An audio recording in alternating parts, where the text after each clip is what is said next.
Dr. Evil, you going to stand up for us too? Yeah. I just had a whole thing I had to get this readjusted now. What's happening, everybody? It's your boys, Sean McLaughlin, Steve Straza from All Star Charts. This is the Flow Show. How's everybody doing? How are you doing, Straza? Good, man. How are you? I'm great, man. Went to a trader meetup last night in Denver, followed by a rockin' show, rockin' concert. Man, it was just, I'm feeling good, man. Yeah, no, that was cool. So how was the turnout at the trader meeting?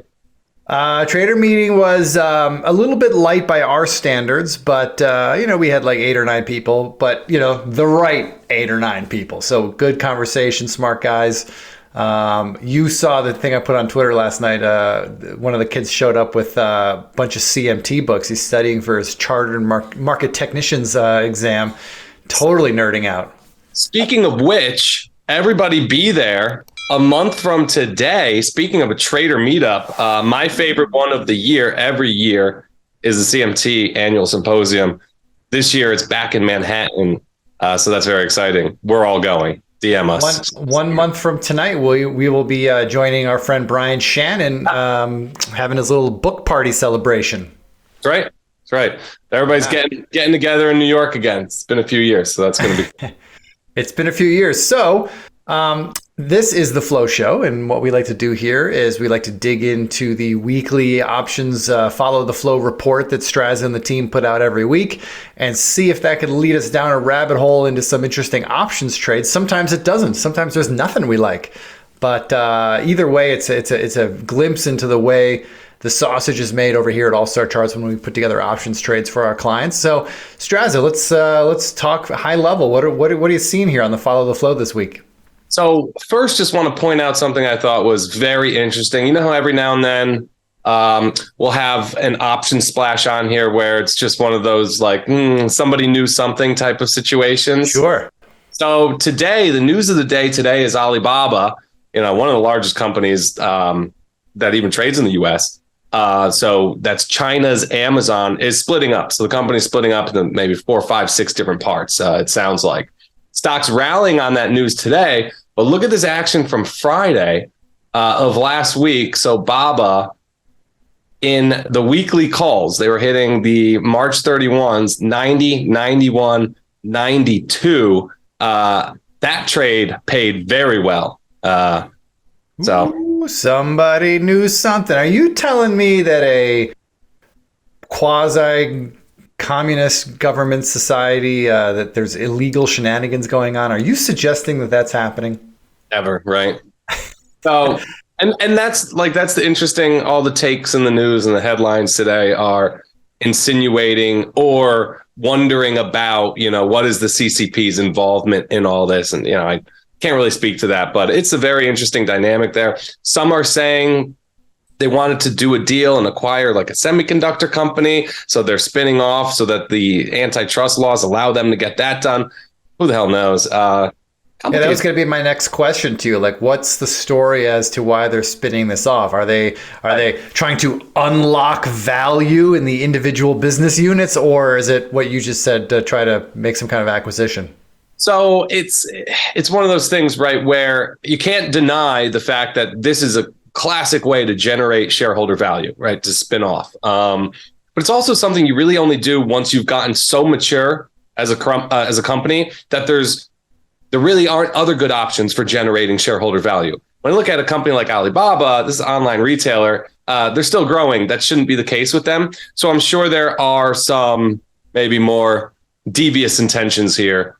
I wouldn't know anything about it. But it's interesting, right? Like, imagine if that happened to Amazon. That's something that gets thrown out a lot, separating AWS from Whole Foods, from the online retail business. It could happen. It could happen. So, all right. So somebody came in last week, made a big options play. Somebody knew something. Somebody made some money. Well, when were those options expiring? They were expiring end of this month. So Friday. Yeah.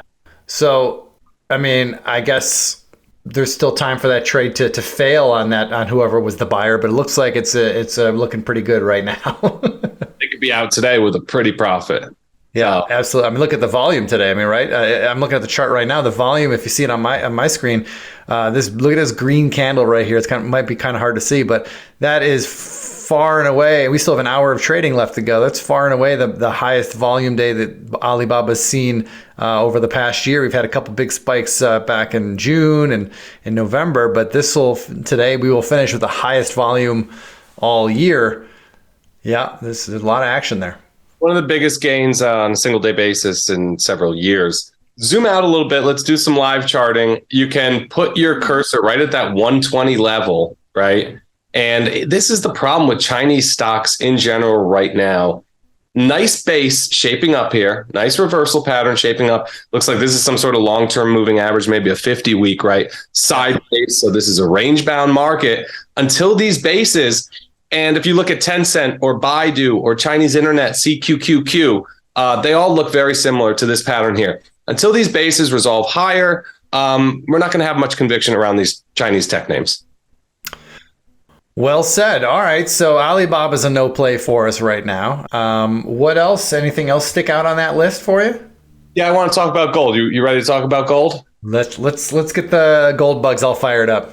Let's do it. It's always fun. So Goldfields Limited on our list last week. We saw activity in the $12 April 21, so going out almost a month. And then Pan American Silver, which is a name that I always like to trade. $21 strikes, also going out to April 21st. So those two really stood out, but more generally, gold stands out right now. What do I mean by that? Well, one thing we know and are taught as technicians is that assets in strong uptrends or long-term bull markets tend to outperform their alternatives. For gold, that would be something like bonds. So gold making new all-time highs relative to TLT, long-term treasury bonds. Notice how close this ratio chart of GLD TLT looks to the actual absolute price chart of gold futures, right? So I think, this relative trend breakout is kind of tipping the hat for gold on an absolute basis a little bit right now. I think this base eventually resolves higher for gold as well. Fresh 2-year highs versus the S&P 500. So also outperforming stocks and even outperforming commodities. So their own asset class. So then, that begs the question, okay, what's the vehicle? How do we get long the space? Got unusual options activity in Goldfields Limited. Really nice base here, breaking out above its highs from late last year and earlier this year, called 1280. I think this is a really nice setup. I do like that setup, but I will say, the Goldfields, as far as at least that options play that caught our attention, that one is already paying. So in a way, like that play has come to pass. Speaking of pass, let's bring up the ticker for PAAS, Pan American Silver. That one, though, that call buyer who's, I think you said he bought the 20 strike, that thing's still got some more work to do.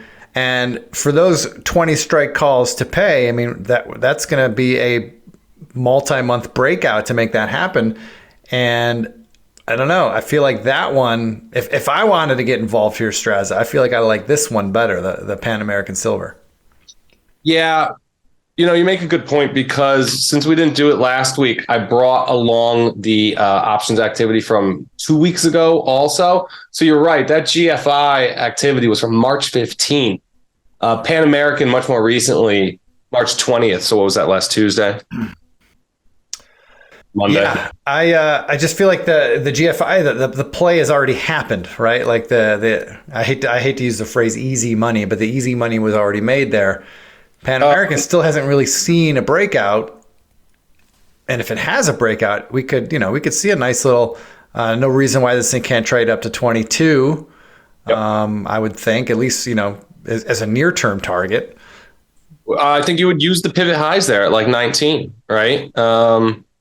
Strength above those pivot highs, I think, makes a lot of sense. We're seeing the leaders in the gold and silver miner industry group kind of break out and run above their pivot highs. Maybe that's where PAAS is headed. Now, the one thing that's caught my attention here is down here at the bottom of my chart, I've got the implied volatility being graphed here in blue. Got a spike there recently. It's not high, but it's not cheap either. It's kind of right in the middle. So I'm curious. Let's open up the options chain here just to kind of see what we got. Let's go as far out as, like, say, July. 20 strike calls. bid 130, offered 140 right in here. Oops, excuse me. I mean, not a terribly high price. I don't love it. I feel like if I wanted to buy those 20 strike calls, I'd love to buy them for under $1 if I could. Yeah.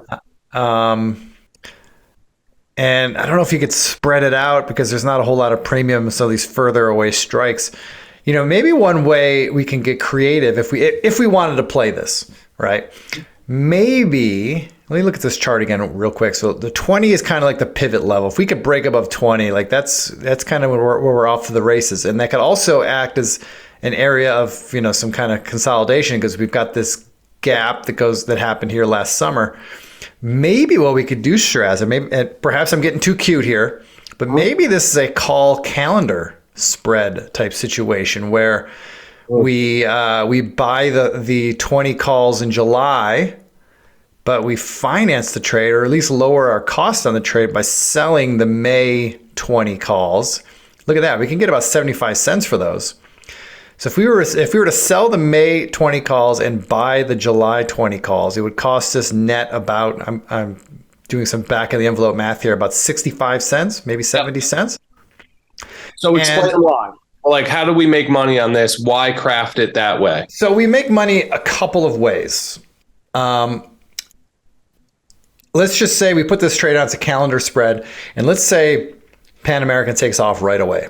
It starts moving. It gets right to our 20 strike over the next, week or so. Okay.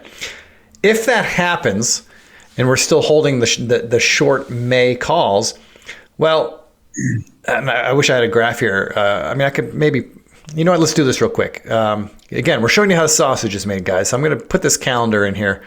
Okay. So look, the calendar would cost us about 60 cents.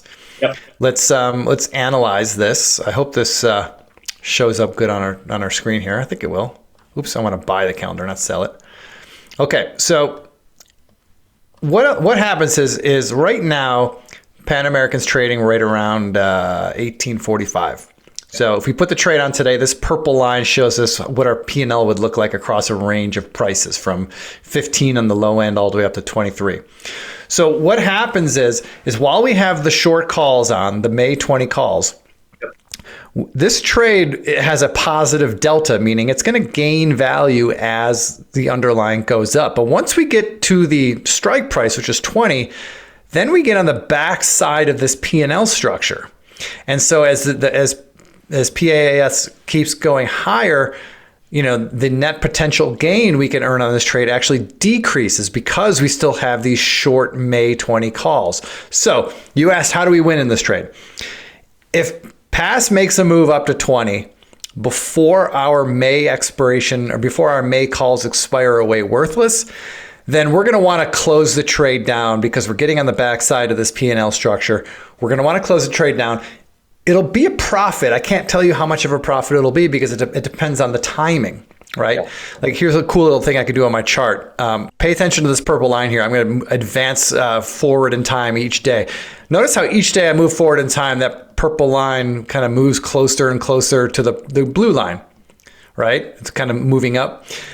That's, as we go forward in time, this is showing me like on April 21st, this is what the P&L would kind of look like if we were at 20. So it looks like I'd be sitting on about, I don't know, $215 of profit. This is on a 10 lot.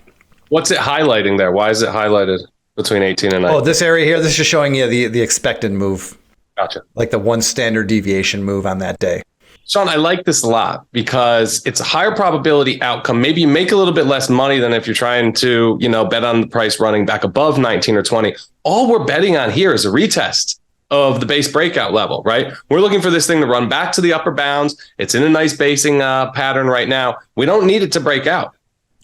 No. And so if it doesn't break out or if it just takes its time and just kind of meanders around in here, you'll notice that this spread is actually going to increase in value as these short calls decay away, leaving us, the May calls are going to decrease in value faster than the July calls, which actually makes it a profitable trade for us. So if PAS just sits here and does nothing, well, we're going to collect some theta on this trade over time. Not a whole lot, but we're getting paid to wait, right? Which is nice. And like I said, if it gets to 20 before our May calls expire, We just close the spread down for whatever profit we can make. We don't know what the profit will be, but it in all likelihood will be profitable. Great. The best scenario is pass takes its time. It just kind of meanders around in this zone, in the 18 to 20 zone, right in here. We get to May expiration. These May 20 calls expire away worthless. Now we're left holding the July calls, and then it takes off. That's the best case scenario, because at that point we have unlimited, uncapped gains. Gotcha. Yeah. So I think maybe this is the way to play it. A little calendar spread action. I like this a lot. Yeah. And, in fact, there's probably a lot of patterns out there right now with similar nuance to them, right? Where they haven't quite broken out yet or resolved higher from these bases, but we are expecting them to at least retest the upper bounds of these bases. But I think the strategy really works well for.